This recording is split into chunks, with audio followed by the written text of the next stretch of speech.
জয় হিন্দ, নমস্কার বন্ধুরা, প্রত্যেককে স্বাগত আজকের একটি গুরুত্বপূর্ণ ইনফরমেটিভ ভিডিওতে। তো দেখো, যাদের তোমাদের এবছর এসএসসি জিডি 2025-এর রানিং, যেটা 41 বিএন এসএসবি রানীডাঙ্গা শিলিগুড়িতে পড়েছে, তোমাদের জন্য কিন্তু এখানে গুরুত্বপূর্ণ আপডেট নিয়ে এসেছি, যেখানে কিন্তু তোমাদের রানিং ট্র্যাক নিয়ে বলবো। ঠিক আছে, কি কি বিষয় এখানে চেক করা হয়েছে A to Z কিন্তু তোমরা এখানে জানতে পারবে। তো অবশ্যই তোমরা খুব মনোযোগ দিয়ে দেখো, যারা তোমরা শিলিগুড়িতে রানীডাঙ্গায় তোমরা রানিং করতে যাবে। ঠিক আছে, তো চলো আর দেরি না করে আমরা ভিডিওটি শুরু করছি। এবং তোমরা অবশ্যই যারা নতুন রয়েছে প্রত্যেকে কিন্তু চ্যানেলটিকে সাবস্ক্রাইব করে দেবে পরবর্তী গুরুত্বপূর্ণ আপডেট পাওয়ার জন্য। ঠিক আছে, তো দেখো তোমাদের কি কি বিষয় মাথায় রাখতে হবে। দেখো, প্রথমে কিন্তু তোমরা জানো তোমাদের এন্ট্রি যেটা করতে হবে, যেটা তোমরা জানো তোমাদের অ্যাডমিট কার্ডে কিন্তু 4টা থেকে শুরু করেছে। ঠিক আছে, 4 AM থেকে তোমাদের এন্ট্রি শুরু হয়েছে। এবং এখানে তোমাদের তোমাদের বলি, এখানে কিন্তু এই বছর রোল নাম্বার ওয়াইজ কিন্তু এখানে তোমাদের এন্ট্রি করছে না, মানে যারা তোমরা আগে যাবে তারা কিন্তু আগে ঢুকবে এবং আগে রানিং করতে পারবে। ঠিক আছে, তো অতি অবশ্যই তোমরা প্রত্যেকে কিন্তু আগে যাওয়ার চেষ্টা করবে। নেক্সট যেটা তোমাদের এখানে আমি বলছি, সেটা যারা তোমরা এন্ট্রি করেছো। ঠিক আছে, তোমাদের এন্ট্রির সময় কিন্তু তোমাদের ডকুমেন্ট কিছু লাগবে, যেমন তোমাদের অ্যাডমিট কার্ড। ঠিক আছে, তারপর তোমাদের আইডেন্টি হিসেবে তোমরা তোমাদের আধার কার্ড বা ড্রাইভিং লাইসেন্স, ভোটার আইডি, এই সমস্ত কিছু নিয়ে যেতে পারো।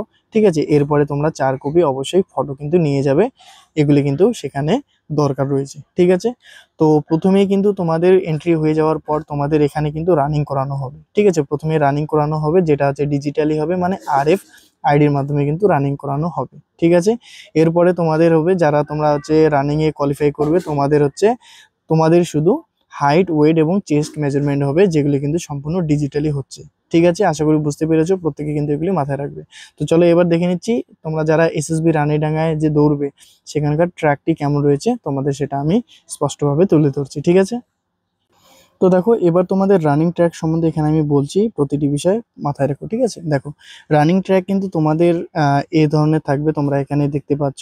এখানে তোমাদের যে ট্র্যাকটি থাকবে সেটা কিন্তু 555.56 মিটার। ঠিক আছে, মানে এত মিটারের তোমাদের ট্র্যাক, যেটি তোমাদের কিন্তু 9 পাক দিতে হবে। ঠিক আছে, তো তোমরা ক্যালকুলেটর করে দেখবে যে 9 ইন্টু যত মিটার ট্র্যাক রয়েছে সেটা করে দেখবে যে তোমাদের 5000 মিটার কিন্তু হয়ে যাচ্ছে। ঠিক আছে, তো তোমাদের ট্র্যাক কিন্তু একদম এরকম থাকবে, এবং ট্র্যাক কিন্তু তোমাদের একদম খুব ভালো ট্র্যাক, শক্ত ট্র্যাক রয়েছে, মানে তোমাদের কিন্তু রোডের মধ্যে রানিং করতে হবে। ঠিক আছে, অনেকে কনফিউশনে ছিলে যে রোডে দিচ্ছে না মাঠে দিচ্ছে, তো তোমাদের কিন্তু রোডে দিচ্ছে। ঠিক আছে, তো রানিং ট্র্যাক সম্বন্ধে কিন্তু এটি তোমাদের বেসিক ডিটেলস।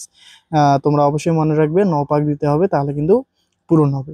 এবং এখানে তোমরা দেখতে পাচ্ছ এই পজিশনে কিন্তু RFID, মানে এখানে দুটি ম্যাট থাকবে, সেই ম্যাটে কিন্তু তোমাদের পা দিতে হবে, তাহলে কিন্তু তোমরা হচ্ছে কোয়ালিফাই করবে। ঠিক আছে, তো অবশ্যই রানিং এর সময় এগুলি মনে রাখবে। তো এখান থেকে তোমাদের রানিং শুরু হবে। ঠিক আছে, এভাবে তোমরা যখন এদিকে 1 পাক দেবে, তখন এখানে কিন্তু পা দেবে সেই ম্যাটের মধ্যে। এভাবে 9 পাক যখন তোমরা দেবে, এই যে ম্যাটগুলি রয়েছে সেগুলির মধ্যে কিন্তু তোমরা অবশ্যই পা দেবে। ঠিক আছে, তো এই আজকের গুরুত্বপূর্ণ ডিটেলস। আশা করি তোমরা প্রত্যেকেই বুঝতে পেরেছো। বুঝতে পারলে অবশ্যই কিন্তু লাইক করবে এবং চ্যানেলটিকে সাবস্ক্রাইব করে বেল আইকনে অল করে দাও, তাহলে কিন্তু গুরুত্বপূর্ণ পরবর্তী আপডেট তোমরা পেয়ে যাবে। ঠিক আছে, প্রত্যেককে ভালো করে তোমরা ফিজিক্যাল দেবে। জয় হিন্দ, বন্দে মাতরম।